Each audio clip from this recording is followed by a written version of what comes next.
बिस्मिल्लाहिर्रहमानिर्रहीम। अस्सलामु अलैकुम। मालिक बिन दिनार रहमतुल्लाह अलैह से उनकी तौबा का सबब पूछा गया तो उन्होंने कहा, मैं एक सिपाही था और शराब का रसिया था। मैंने एक नफीस बांदी खरीदी और वह मेरे दिल में खास मकाम की मालिक बन गई। उसे मेरी एक बच्ची पैदा हो गई। मैं उस बच्ची को हद से ज्यादा प्यार करता था।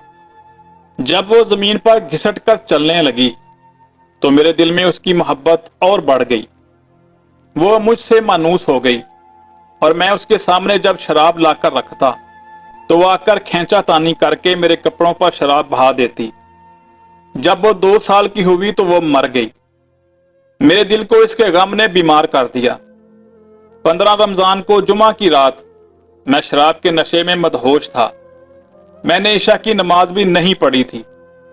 मैंने ख्वाब में देखा कि सूर फूंका गया और क़यामत कायम हो गई। मुर्दे कब्रों से उठाए गए और तमाम मखलूक जमा हो गई। मैं भी इनमें था। मैंने अपने पीछे से आहट सुनी।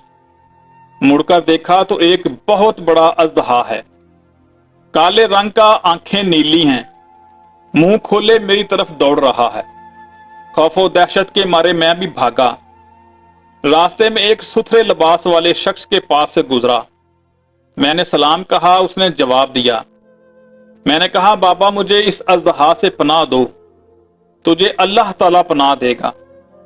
वो बूढ़ा रोने लगा और कहा, मैं कमजोर और ज़ईफ हूं और ये अजदहा जबरदस्त है।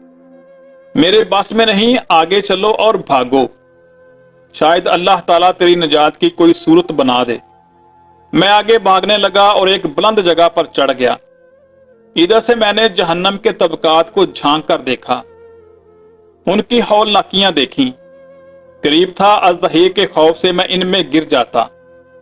मुझे किसी ने आवाज देकर कहा, चलो यहां से, तुम यहां के रहने वाले नहीं हो। मैं उसकी बात से मुतमिन हो गया और वहां से वापस लौटा तो अजदहा मेरे पीछे था। मैं फिर उसी बूढ़े के पास आया और कहा, बाबा मैंने आपसे दरखास्त की कि इस अजदहा से मेरी जान छुड़ाओ। आपने कुछ नहीं किया। वो बूढ़ा फिर रोने लगा और कहा, मैं नातवा हूं, अलबत्ता तुम इस पहाड़ के पास जाओ जहां मुसलमानों की अमानतें हैं। अगर तुम्हारी कोई अमानत हो तो वो तुम्हारी मदद करेगी। मैंने देखा चांदी का एक गोल पहाड़ है और उसमें जगह जगह सुराख और रोशनदान हैं और पर्दे लटके हुए हैं।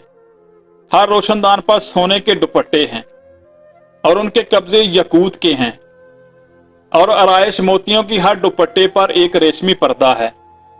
जब मैंने पहाड़ की तरफ नजर दौड़ाई तो फौरन उसकी तरफ भागा, लेकिन अजदहा मेरे पीछे था। जब मैं पहाड़ के करीब पहुंचा तो एक फरिश्ते ने आवाज दी, पर्दे हटाओ, दरवाजा खोल दो। और दरवाजे खुल गए और इन रोशनदानों से बहुत सारे बच्चे मेरी तरफ झांकने लगे। इनके चेहरे चांद की मानत थे। अजदहा भी मेरे नजदीक पहुंच चुका था। मैं हैरान रह गया कि इन बच्चों में से एक ने चिल्लाकर कहा, अबे सब आओ, इसका दुश्मन इसके करीब आ गया है। चनाचा वो जोक दर जोक खड़े होकर झांकने लगे। अचानक मेरी वो बच्ची जो मर गई थी वो भी इनके साथ झांक रही है। जब उसने मुझे देखा तो रोने लगी और कहा, हाय ये तो मेरा बाप है। फिर उसने नूर के झुरमुट में तीर की तेजी के साथ छलांग लगाई और मेरे सामने आ खड़ी हुई। उसने अपना बायां हाथ मेरी तरफ बढ़ाकर मेरा दायां हाथ पकड़ लिया और अपने दाएं हाथ को अजदहे की तरफ बढ़ा दिया तो वो भाग गया। फिर उसने मुझे बिठाया और मेरी गोद में बैठ गई और अपने दाएं हाथ से मेरी दाढ़ी पकड़कर कहा, ए अब्बा जान, क्या मोमिनों के लिए वो वक्त नहीं आया कि उनके दिल अल्लाह के जिक्र के लिए झुक जाएं? मैं रोने लगा और कहा, ए बेटी, तुम लोग भी कुरान को जानते हो? उसने कहा, हम तो तुमसे भी ज्यादा कुरान को जानते हैं। मैंने कहा, अजदहे के बारे में तो कुछ बताओ जो मुझे हलाक करने के दर पे था। उसने कहा, वो तेरा बुरा अमल है जिसको तूने ताकतवर बनाया है और वो तुझे जहन्नम की आग में डुबोना चाहता है। मैंने कहा, उस बूढ़े के बारे में बताओ जो रास्ते में मिला। उसने कहा, वो तेरा नेक अमल है जिसे तूने कमजोर कर दिया है कि अब वो बुरे अमल का मुकाबला नहीं कर सकता। मैंने कहा, ऐ बेटी, तुम इस पहाड़ी में क्या करते हो? उसने कहा, हम सब मुसलमानों के बच्चे हैं, हम यहां क़यामत तक रहेंगे। मालिक बिन दिनार रहमतुल्लाह अलैह फरमाते हैं, मैं घबरा कर उठा और सुबह को मैंने शराब छोड़ दी और इसके बर्तन तोड़ डाले और अल्लाह ताला से तौबा की। ये मेरी तौबा का सबब है। दर्स हयात।